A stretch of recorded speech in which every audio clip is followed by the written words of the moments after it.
שבוע בדיוק אחרי רעש האדמה בנפאל, מניין ההרוגים מתקרב ל7,000 בני אדם, וממשלת נפאל מודיעה היום כי אפסו הסיכויים למצוא ניצולים.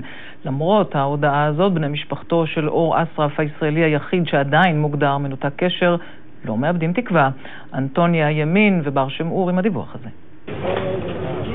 מניין ההרוגים בנפאל ממשיך לעלות, הוא כבר הגיע ללמעלה מ6,600 בני אדם הרוגים. שבוע אחרי רעידת האדמה שהחריבה אלפי בתים, הרבה יותר קשה למצוא ולאתר ניצולים שאולי נמצאים מתחת להריסות.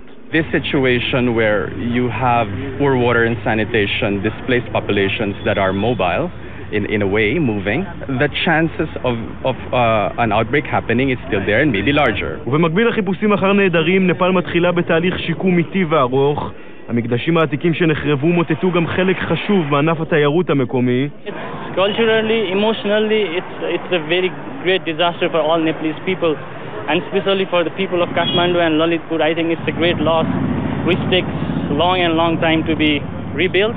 בתי החולים בקושי מתפקדים, והנפאלים דורשים סיוע של עוד $2 מיליארד בדמות חיסונים ותרופות מחשש להתפרצות מגפה. Here in group, we may suffer from communicable disease, and to prevent for that, we came here to get a vaccination. את המתים הנפאלים שורפים בקרמטוריום ממולתרים בשדות.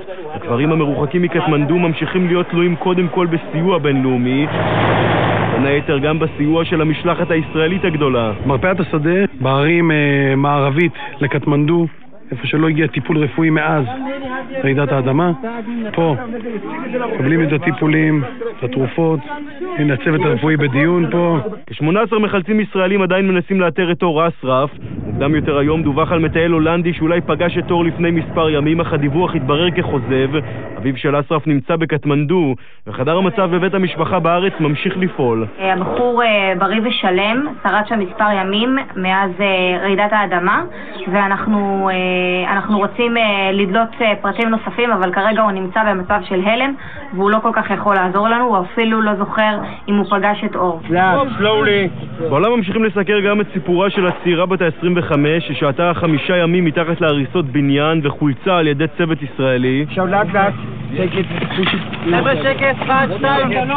אם הנס הזה קרה, צעירה ששרדה 130 שעות מתחת לחורבות בניין, אז בצה"ל ובמשלחות החילוץ הפרטיות לא מאבדים תקווה, והחיפושים אחר אור אסרף יימשכו שבוע אחרי רעידת האדמה.